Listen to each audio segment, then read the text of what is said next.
Many of our people continue to live in squalor and poverty, so many of them living in overcrowded misery and suffering at the capital, where the slums of the poor surround the tall buildings of the wealthy, where everyone, rich and poor, suffers from the oppression of over-centralization.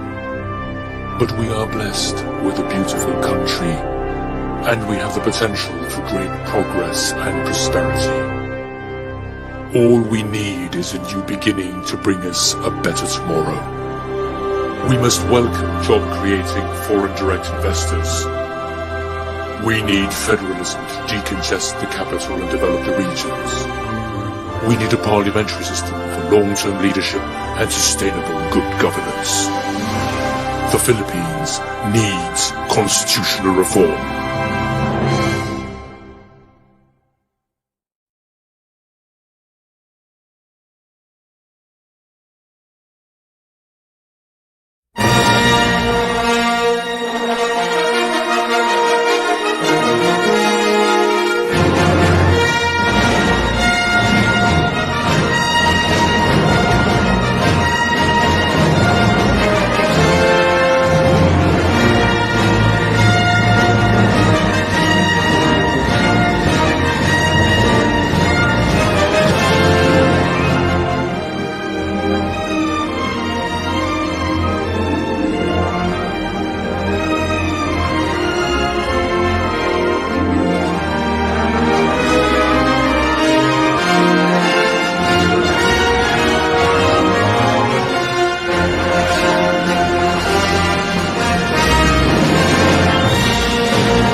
ipepe, ipepe, idede, idede, pede, ritmo!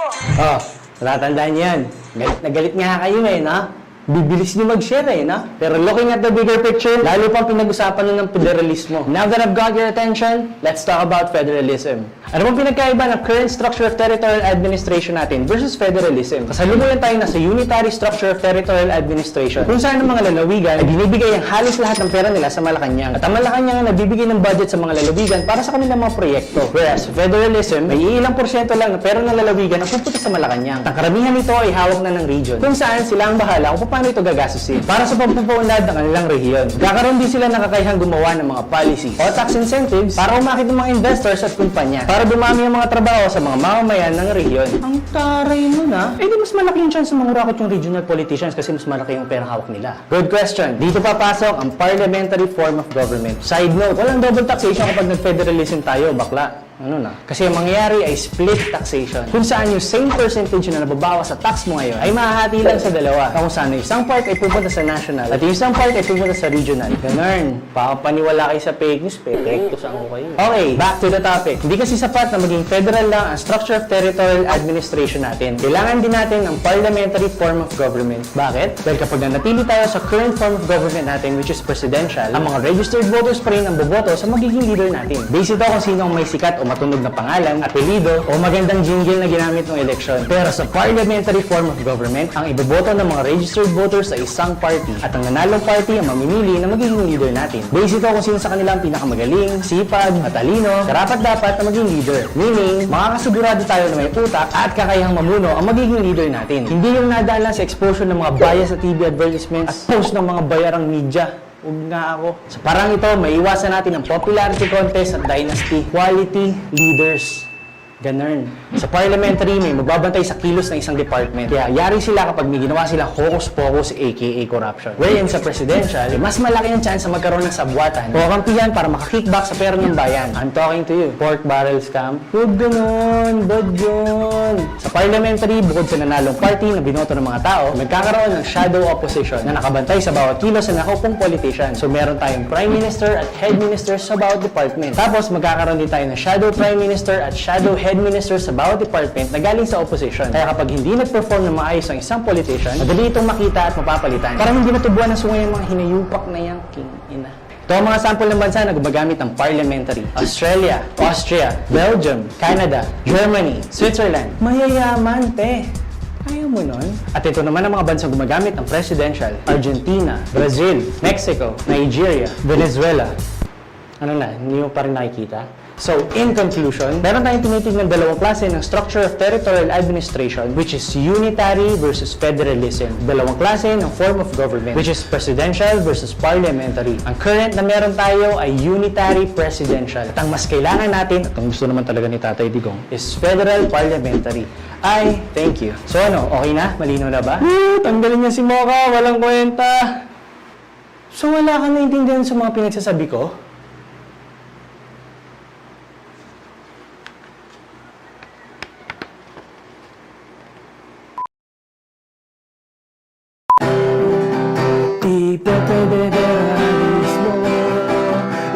Federalismo.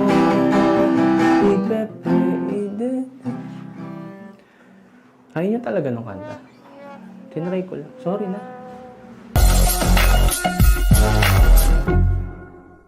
Hi guys! Last video, tinalakay natin ang ibig sabihin ng Federal Parliamentary. Ngayon, let's look at the CONCOM draft proposal. Alam nyo ba na ang sinabita draft ng CONCOM kay President Duterte ay Federal Presidential? Tinamaan ng tipaklong tong mga... Ano ba yung CONCOM? Ang CONCOM o Consultative Committee ay isang grupo na inassign ni President Duterte para mag-submit ng isang proposed draft na ang goal ay palitan ng current 1987 Constitution natin. Sila ay composed of 14 lawyers, 2 retired military men, 2 retired university heads, 2 political scientists, 1 Catholic priest law professor, and 1 business economics technocrat. Anong meron sa draft na sinabit nila? Good news, federalism ang gusto nila mangyari. Yun! Ayos na! Bad news, presidential system pa rin sa national level ang nilagay nila. nang yan, no? Bakla, ano na? Prone pa rin tayo sa Dynasty Popularity Contest China pag ganun. Ang kailangan natin is parliamentary, te. Federal parliamentary. Link on the description kung bakit. More bad news, 60-40 and other anti-FDI policies were not removed. Teka, ano ba yung 60-40 na yan? Ang 60-40 restrictions na under ng Filipino First Policy ay nilagay para ilimit ang pagpasok sa bansa ng mga foreign direct investors o FDI. Dahil ang chikan on, baka daw masakop na naman tayo ng mga dayuhan kung marami ang papasok na FDI sa atin. May trust issues sa mga bakla.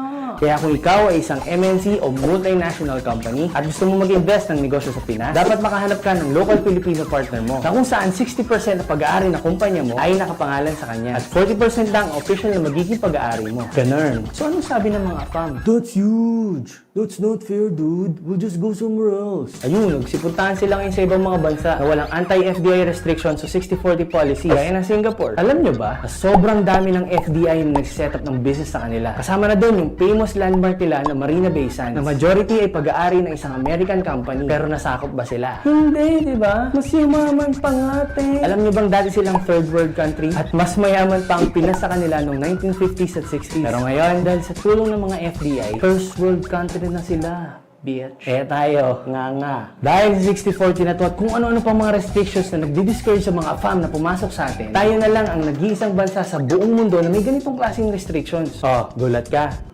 Tanga ka eh.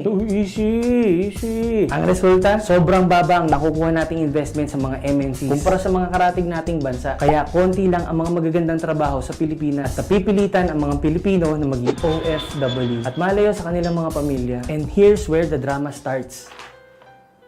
Dear Kuya Aris, at dahil dito, ang daming pamilyang nawawasak.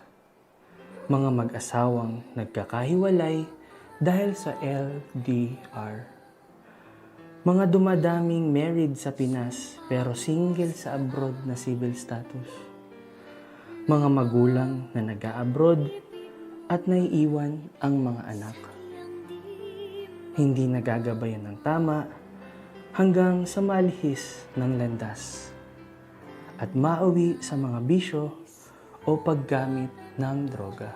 My God, I hate drugs. Lahat ng ito, Kuya Aris, ay bunga ng pagiging malayo sa pamilya. Dahil sa kakulangan ng magagandang trabaho sa Pilipinas. Eh kung walang 60-40 at hahayaang makapasok ang mga FDI, tataas ang sweldo ng mga Pilipino. Paano? Kasi we will have more investors, more companies, more jobs, and more money. Everybody happy. Ayaw nyo ba nun? And there's more. As in more tax revenues din ang papasok para magamit sa pagpapagawa ng mga government infrastructures, pagpapabuti ng kanilang serbisyo, less unemployment, less poverty, less crime, less broken family. Hindi na kailangan mag-OFW, diba? Tapos sasabayan pa ng federalism na kung saan ay magiging regional ng economic development. Hindi na tayo magsisiksikan sa Imperial Manila at mag-aagawa ng trabaho doon. Wala na ring Manila rate at provincial rate. Ang trabaho na ang lalapit sa'yo. Gondo, diba? Kaya kung ikaw ay katulad ko na gusto ng tunay na pagbabago, share this video. Let's spread this info sa lahat ng kapwa natin Pilipino. Tag mo yung tropa mong tamad mag-google at mag-research. At kung nag-agree ka sa mga pinagsasabi ko, below sa list of contacts ng mga personalities na pwede nating i-message to say na we want a federal parliamentary type of government na may pro-foreign direct investments. O anong gagawin natin dyan? Spam nyo. Easy. Hindi, paulan natin ang message saying na ito ang gusto natin. Na ito ang kailangan ng bansang Pilipinas. Na ito ang boses ng mamamayang Pilipino. Spam nyo.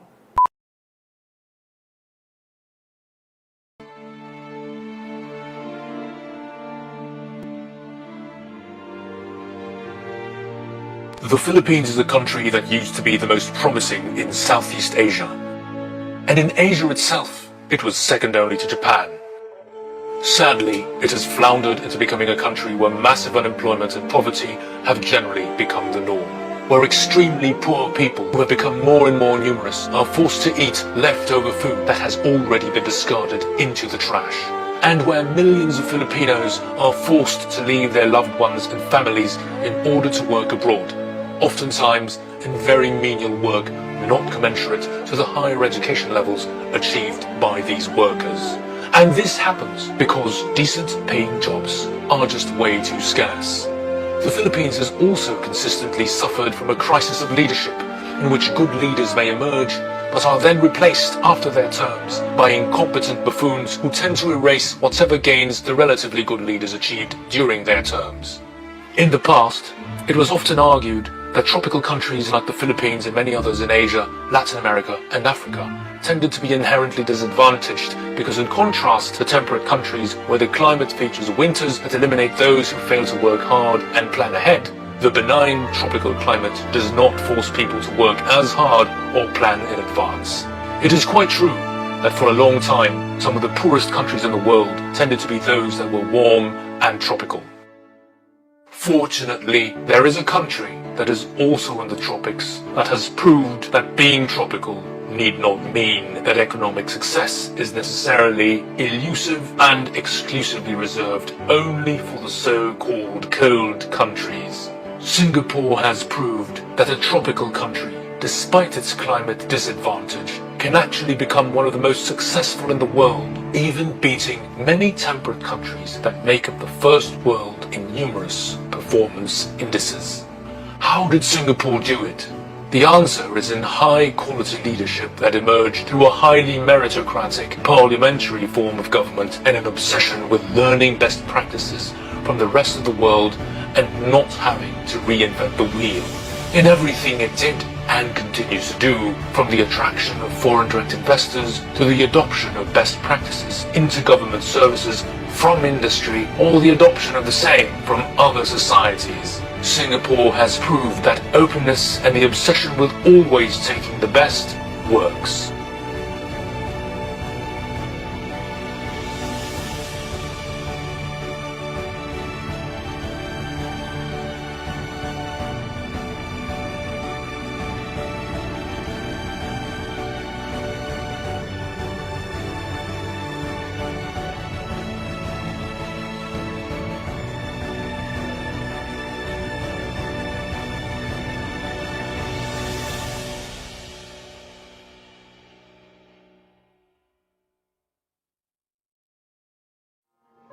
Next station, Rangoon.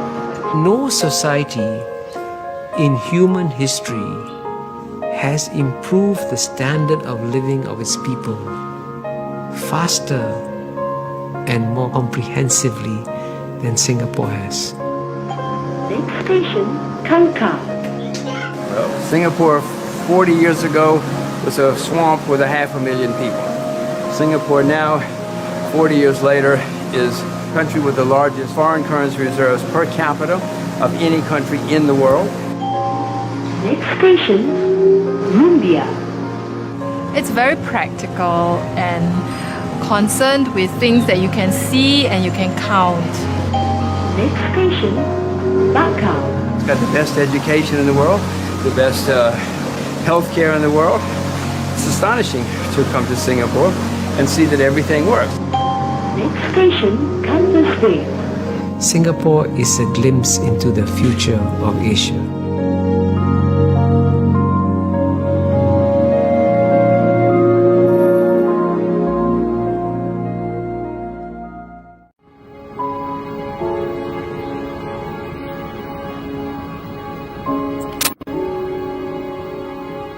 When Singapore was born in 1965, it was expelled from Malaysia.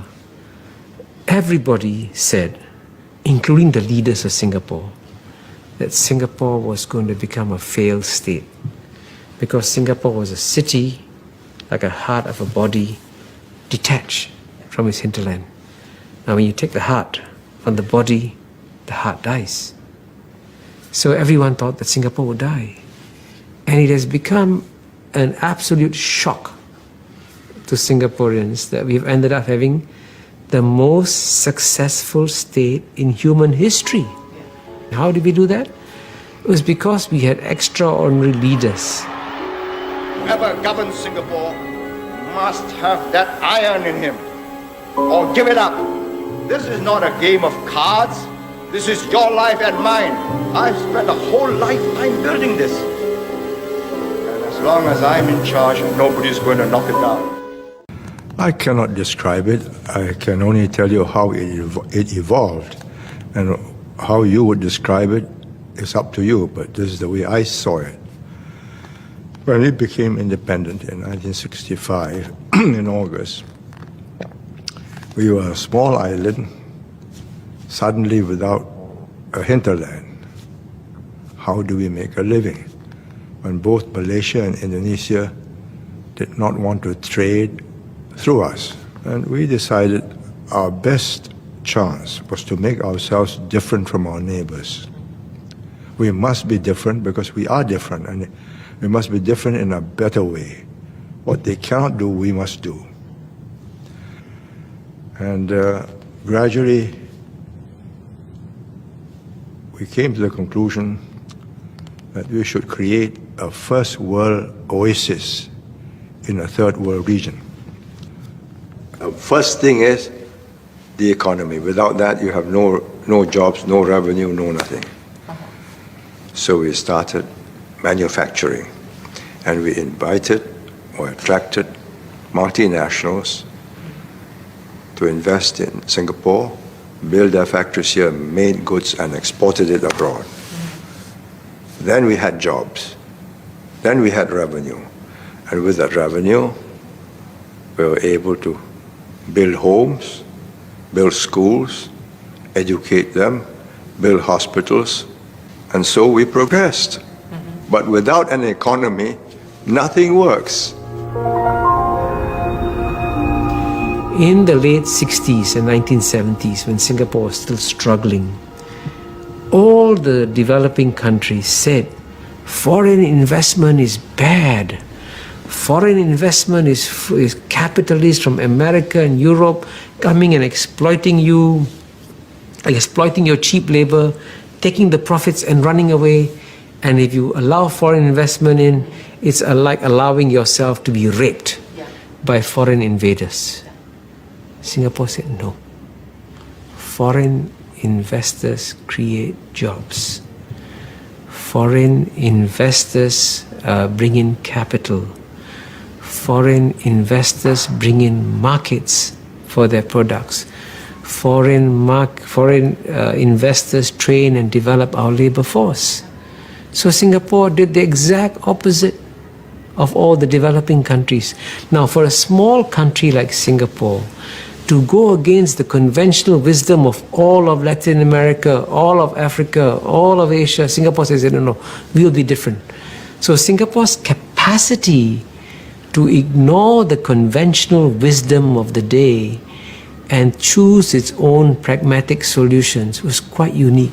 Very little of what Singapore does is invented in Singapore. Very little. Our whole, to use the jargon, SOP, standard operating procedure, whether it's in cabinet or statutory board or a small public agency, is look at the rest of the world. Try to get some idea, some technique, some method that has worked well, and see how we can do it in Singapore, if possible better. Try to avoid the mistakes that have happened. Now by 2050, the 4 largest economies in the world will be number 1, China, number 2, India, number 3, United States of America, number 4, Japan. In that order. In that order. And so power is shifting to Asia. It's inevitable. From the year 1 to the year 1820, the 2 largest economies in the world were consistently China and India. We are returning to the norm. The sheer numbers of population, the Pacific will become the main economic center of the world as against the Atlantic. But it doesn't mean Europe and America or Eastern Seaboard will go down. It just means that these old civilizations have revived, that's all. Honorable Minister Mentor Lee Kuan Yew. He is accompanied by Her Excellency Zhang Xiaokang, Mr. Chua Tian Poh, and Professor Tommy Koh.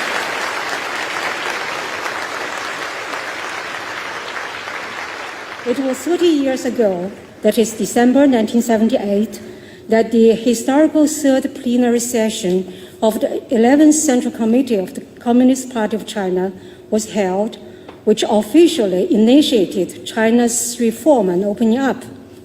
Since then, China has made a great historical transition from a highly centralized planned economy to a vigorous socialist market economy, and from being closed and semi-closed to all around opening up. 应新加坡总理李光耀的邀请，邓小平副总理于1978年11月12日到达新加坡进行友好访问。Well, he came here in late November '78. He had been to Bangkok, Kuala Lumpur, then Singapore. He then saw 3 supposedly third world capitals better than Shanghai. So that shook him. 邓小平副总理及其一行来到新加坡住房和发展局22层办公大厦顶层，瞭望新建成的公共住房。新加坡政府重视解决住房问题，每年建筑面积的2/3是10层到20层的公共住房大楼。And in Singapore, he found that we had a very egalitarian society. Everybody owns their own home, and a capitalist economy. 邓小平副总理和夫人卓琳到伊斯塔纳宫总统办公室拜会新加坡总统本杰明·亨利·希尔斯和夫人杨细玉。And so he engaged us informally. How does this come about? So we explained to him.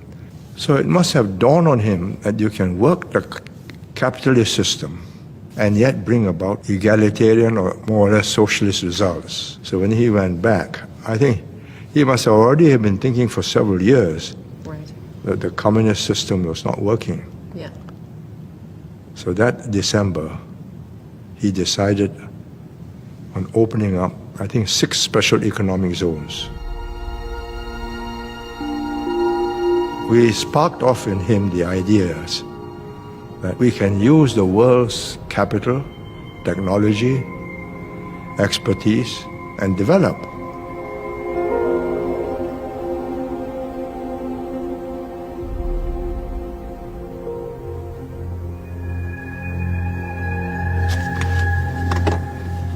Now that INSEAD has a branch in Abu Dhabi. Abu Dhabi, yeah? Yeah. How is it operational?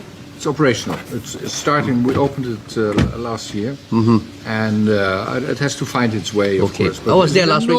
Enormous demand. Yeah, I was there last week with the Crown Prince. I went to see the economic people, the oil people. Yeah. Singapore, we are quite easy. We are small countries. Yeah. And we're English speaking. They are English speaking as far as concerned. We have a lot in common. According to you, what is the Singapore model? Well, King Johnson's is really getting talent.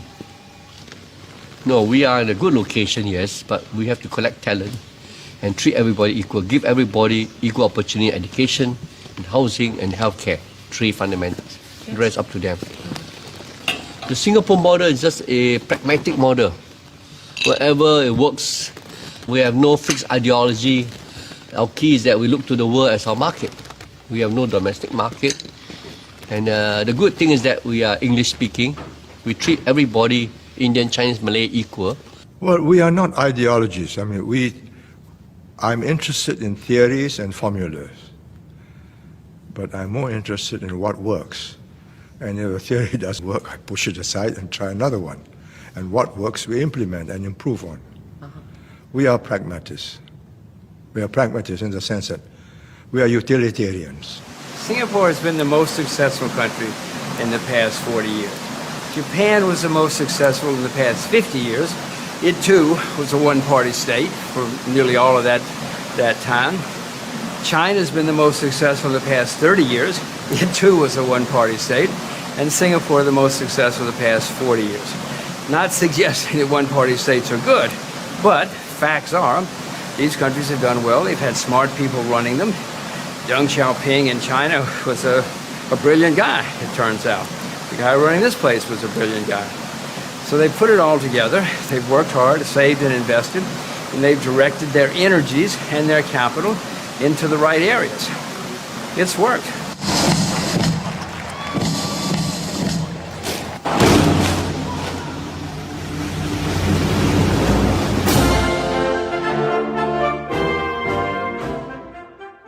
I say without the slightest remorse that we wouldn't be here, we would not have made the economic progress if we had not intervened on very personal matters who your neighbor is, how you live, the noise you make, how you spit or where you spit, or what language you use.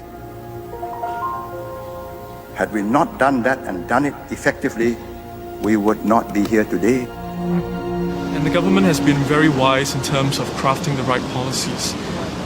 It's been guided by meritocracy. It's been very fair and transparent.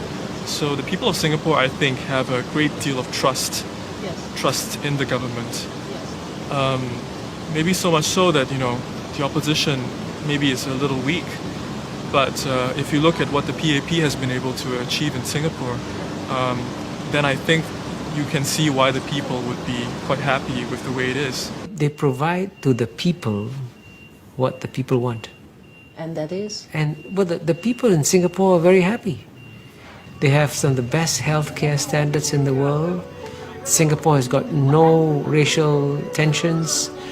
I mean, there are many wonderful things that Singapore has accomplished. And that's why you'll find that the number of people who want to come and live in Singapore is much greater than the number of people leaving Singapore.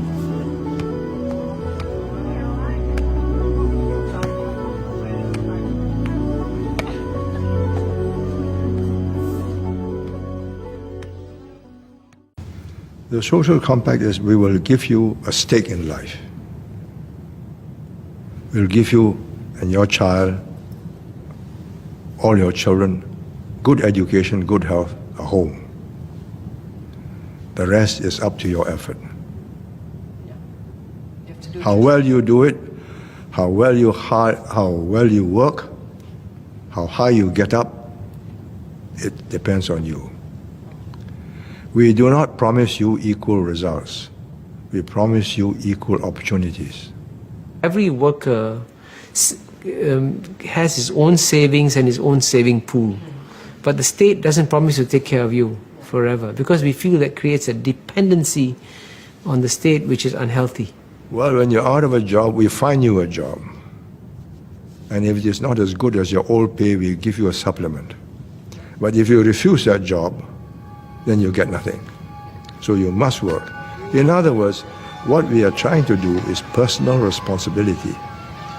You are responsible for yourself and your family.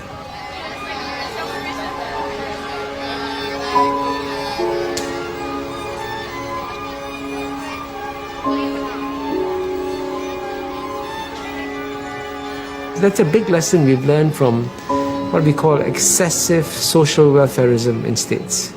Excessive social welfareism. Yeah, I see. We believe, by the way, we do believe you have to provide a safety net for some people, okay? People who are disabled or handicapped or single mother with kids and all that. You have to help them. You can create, but you must create ways of helping them without creating a disincentive to work.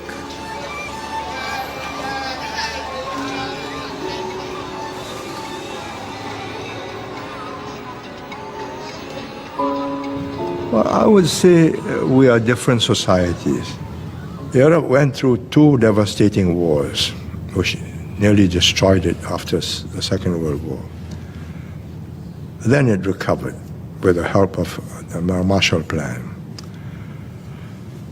And with American capital and technology, it caught up very quickly. And because this is my explanation of why there is this social contract between the leaders and the people. Because the people paid in blood for the war, during the war. So the British, for instance, or the French or the Germans, they feel very strongly that the country owes this to their workers. Because they were the people who paid in blood during the war, and they were the people who worked hard to bring back the economies after the war. Therefore, there's a reluctance to break that social contract. And the French workers who's used to retiring at full pension at the age of 50, and even though life expectancy has gone up to 80 or 90, to tell him, hey, you must carry on working till 60 or 70, he will say, no, I'm not going to carry on working. I was promised at the age of 20. But you made the promise at the age of 20 in a different world. The world has changed. You have new competition. You have to adapt.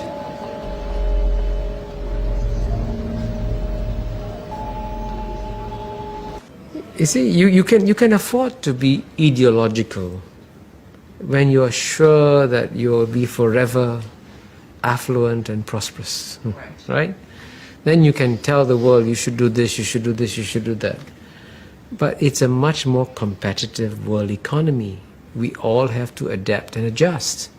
And so this is something that Europeans can learn from Asians, to learn to be pragmatic. I studied European philosophy, you know. And I was always told that you must open your mind and consider other possibilities. But the European mind has become progressively more ideological, closed. And it cannot conceive of alternative models of development. It has only one model, and if you are in the model, you're right. If you're outside the model, you're wrong. The world of black and white has ended. Now we live in a world of many shades of grey. And Europe and America have got to accommodate that and understand that. But growth alone is not enough. Individual Singaporeans must see progress in their lives, must feel that the future is bright, and must know that each one of us has our stake in it. And this means sharing growth widely and equitably to improve the lives of all Singaporeans. It also means fully maximizing the talents and efforts of our people and getting the most capable and reliable people into the most consequential jobs where they can make the most difference and the greatest contribution. In other words, making sure there's social mobility so that our meritocracy continues to work. How do we know if our meritocracy is working? Well, first of all, every child must have a good start in life, regardless of which family you were born into. Secondly, every talent has to be recognized and developed to the fullest. Thirdly, every opportunity has to be open to anyone with the right attitude and ability. And finally, a capable person must face minimal social impediments. Minimal social impediments to being accepted, to contribute, to be in a position to lead in society. And in the long term, this last part, keeping the social impediments down, is the most difficult to sustain. We want Singapore society to maintain an informal and egalitarian tone where people interact freely and comfortably as equals, and there are no rigid class distinctions or barriers that keep good people down. This is important, but it is beyond the government's ability to bring about alone. Society itself has to be open and permeable. Each one of us must carry those attitudes, those values, those norms, that willingness to welcome talent, welcome ability, to keep the system the way it is. Any society which has been stable for a long time tends to stratify, and it becomes less socially mobile. For example, the UK and India have long entrenched hierarchies and very fixed notions of class, or in India, caste, which they have found very difficult to overcome. Singapore is still a young country of 50 years, and notions of class and hierarchy have not yet calcified. Our social cues, our markers, our norms, they're still evolving, and we don't want them to evolve in the wrong direction and contribute to class divisions and rigidities. Social cues are important because they can become ways to pigeonhole or to exclude others, knowingly or unknowingly. In Britain, your accent, the way you speak, can define your status in society. Do you have a posh public school accent? Do you speak like a professional who's been to Oxbridge? Do you speak as a working class person with a local accent, regional accent? Do you speak Cockney twang? Then you know you come from a certain part of London and you are a certain class of person, not very high up the totem pole. So George Bernard Shaw wrote, "An Englishman's way of speaking absolutely classifies him." Classifies him. It's a pun. It pigeonholes him into his social class. You listen to him, you know. Do you respect him? Do you look down on him? Do you give him orders, or do you say, "Yes, sir"? And he went on to say, absolutely classifies him. The moment he talks, he makes some other Englishman despise him. And it's true. If you don't have an upper class accent, you're marked down straight away. And that is why Singapore schools put emphasis on teaching students who speak good English. Otherwise, those children whose parents already speak good English at home will be fine, but others will grow up at a permanent disadvantage. And without everyone being proficient speaking standard English, Singlish will become a class marker. In other words, if you can't speak proper English, well, you are down there. If you can't speak proper English, the door's open for you. And I think this would close the doors on many from less privileged families. And that's why MCI continues to have campaigns to teach people to speak proper English.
We have been left behind.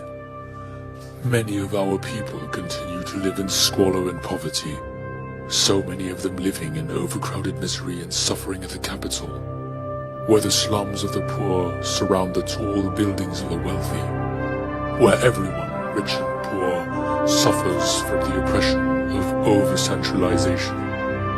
But we are blessed with a beautiful country, and we have the potential for great progress and prosperity. All we need is a new beginning to bring us a better tomorrow. We must welcome job-creating foreign direct investors.